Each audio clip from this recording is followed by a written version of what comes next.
Greetings and salutations, everybody. What's up? So, we haven't really talked just like this, in a while.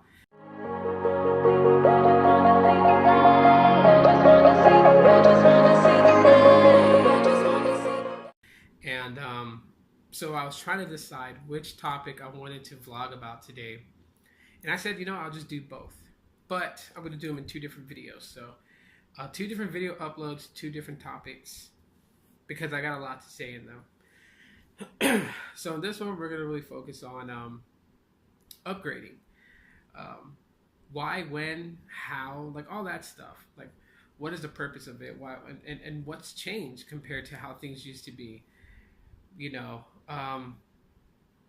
So obviously, what is the point of upgrading? And exactly what the word is. Upgrading from what you currently have to something that's currently better.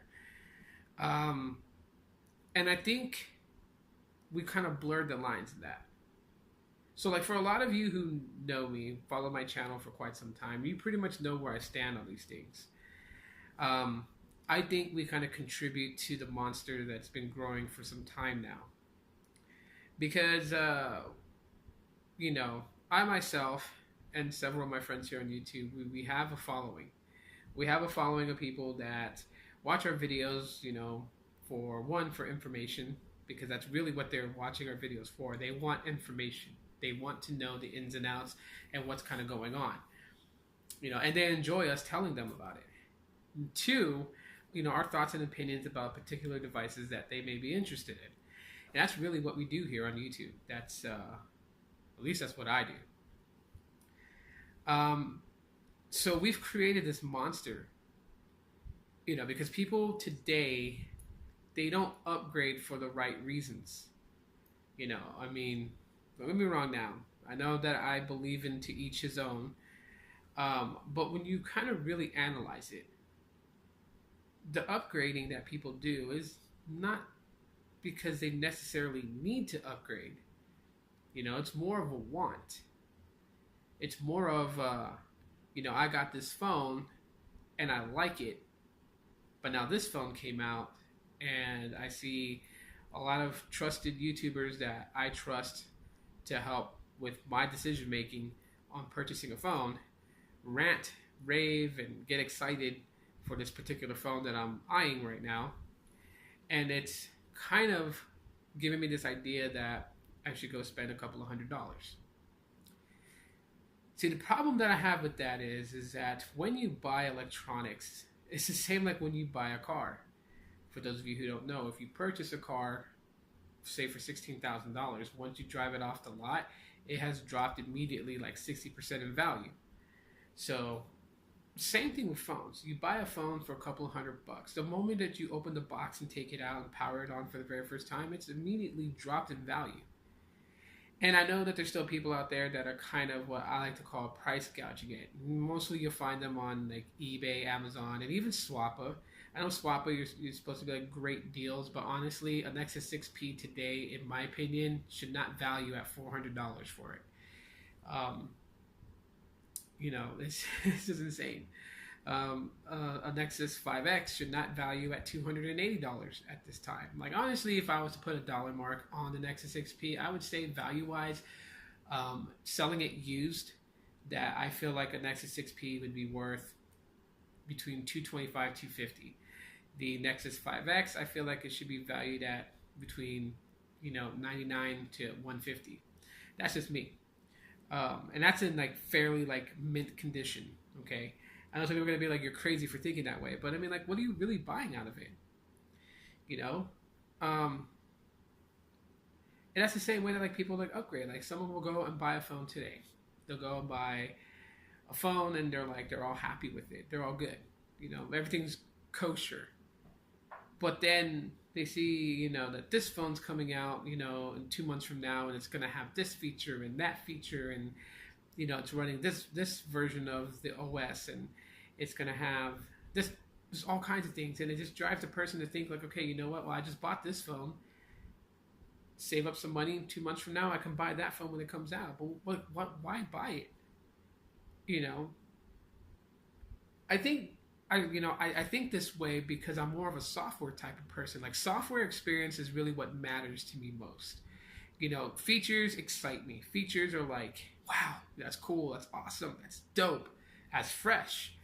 But then the features and the excitement of the features tend to fade away. But the software experience never changes. Proven that, I tweeted out that I switched back to my ZTE Warp Elite for Boost Mobile. Okay, so this is my CDMA driver phone. And it's been great. Some people will be like, how did you find, a good experience using a phone that has an outdated software and outdated hardware? How were you able to manage using it?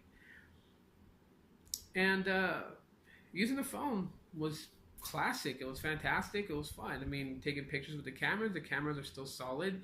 Yeah, it doesn't have a fingerprint reader like some of my other phones do, but I still use the pattern to unlock, which I think is pretty dope. And it's kind of, to hear people say that's a throwback, using that method to lock your phone, kind of scares me. It still works. And technically, you're putting your finger to the screen and swiping a pattern to unlock, But overall, in general, I had a great experience with it. Matter of fact, this is probably one of the phones I like going back to from time to time. I think the phone, hardware-wise, looks pretty good. I dig the black and gold accents on it. I think it just gives it a real classy look to it. Software-wise, phenomenally good. I had no issues at all. I didn't miss the functionality and the usability of 7.1 Nougat. It didn't bother me that this doesn't have Marshmallow. I mean, before, I would rant and rave how I wish this phone got the software update to Marshmallow.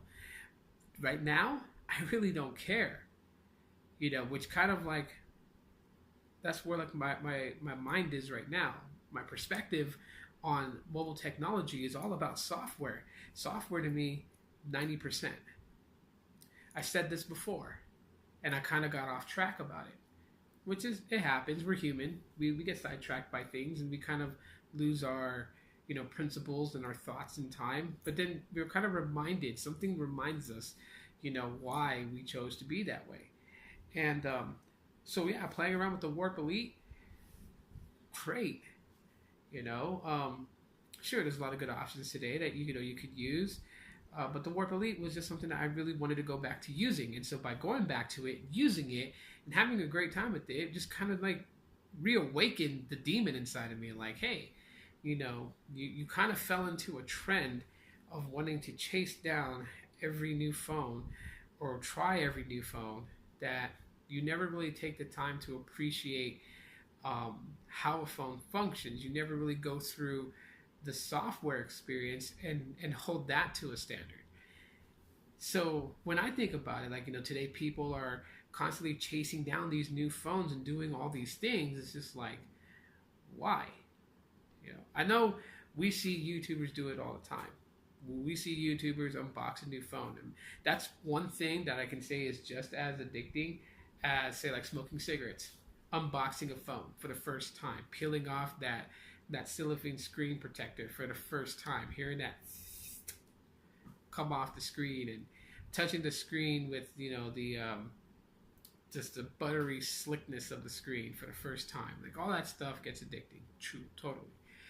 But really, what is the point to upgrading so much within a year? Like, people today don't use a phone beyond 2 years. Even if it's good, you can have a phone that functions, does everything you need it to do, has held up to what you needed a smartphone to do, and yet people will still want to upgrade to this because they see YouTubers and tech bloggers, magazines and everything just broadcasting white lights. Got to get this phone. This phone has this. This phone has an iris scanner. This phone has face detection. This phone has fingerprint reader. This phone has, golly, it has all kinds of things and gadgets and whatnot. And you're like, I got to have it. You got to have it because everyone else is having it. Phones are just as much as clothes to the average human out there.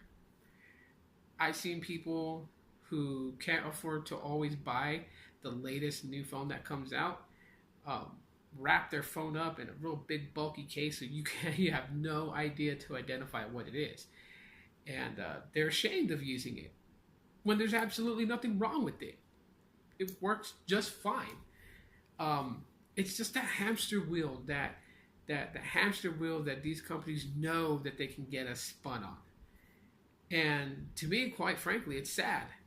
It's sad that we allow ourselves to be programmed that way, to be programmed that we have to have the latest thing out. We now look at phones and take a marginal difference and blow it up to be like this gigantic difference as leaps and bounds. For example, the Stylo 3 on Boost Mobile and the Stylo 3 Plus on Metro PCS. When has a fingerprint reader NFC chip been a huge bump between two phones that pretty much behave software-wise almost identically? But we allowed that. We allowed that type of thinking to enter our lives, and so now that's how we think.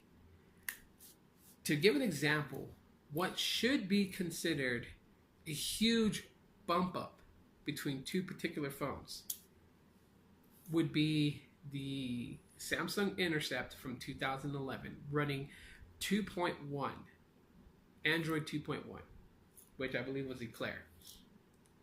Take that and compare it to the Samsung Galaxy J3 2016. That is a marginal difference. That is a huge bump.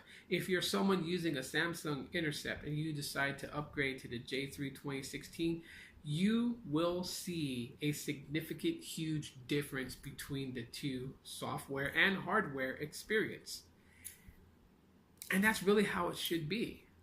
Now, I'm not telling people that you should wait 5-6 years to upgrade, okay? Because the way that software is evolving, eventually things from the previous OS would be obsolete to be used. If you're running it, you would have to have the latest. And initially, that's what the whole point of Android was. Initially, that was the whole point. It was to have hardware with software, where software could always be evolved, updated, so that you're on the latest. But companies just got lazy that they're like, well, it's not really that they're lazy. Now, let me take that back a bit. Take 2 steps back with me. It's not that they're lazy. It's just that they're about money. So they know it's more profitable to release new hardware with the new software than to update old hardware with new software. And we've let that become okay. Because if people aren't rushing out to buy the latest hardware with the latest software, technically these companies would have no choice but to update previous hardware with the latest software. If money is what they seek, then hit them where it hurts. Kind of like boycotting. You have the Stylo 2. It got 7.0 nougat. Refuse to buy the Stylo 3. If you're not buying the Stylo 3, is LG making the money? No. But we have allowed that. We allowed small differences like NFC and fingerprint reader. We allowed those types of things to define as a huge difference between two when they're nothing more but a minor difference.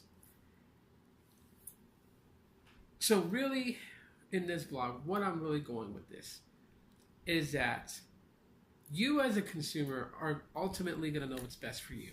If you're a person who chases down the latest and greatest, there's nothing wrong with it. Do you, and do you well. But if you're a person who is okay with what they have, but they feel like that they have to get the latest thing because that's what everybody else is chasing down, you don't have to do that. You can stick with a 2-year device. You can stick with a 1-year-old device. If the phone functions and does everything that you need it to do, then why waste your money upgrading to something else just because Joe Blow and Jane Lane do it as well? There's no reason to.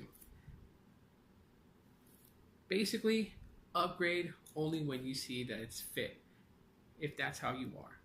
And never mind what the rest of the herd is doing, just do you. So, that's my rant for tonight. One of them at least. And, if you guys enjoyed this and watched it all the way till the end, comment elephant goat in the comment section to let me know you saw all the way till the end and drop a like. I appreciate that. And I like doing these types of like how I feel to like one-on-one discussions with you guys. So it's pretty dope to do that. Again, my name is Tito, and I'm out.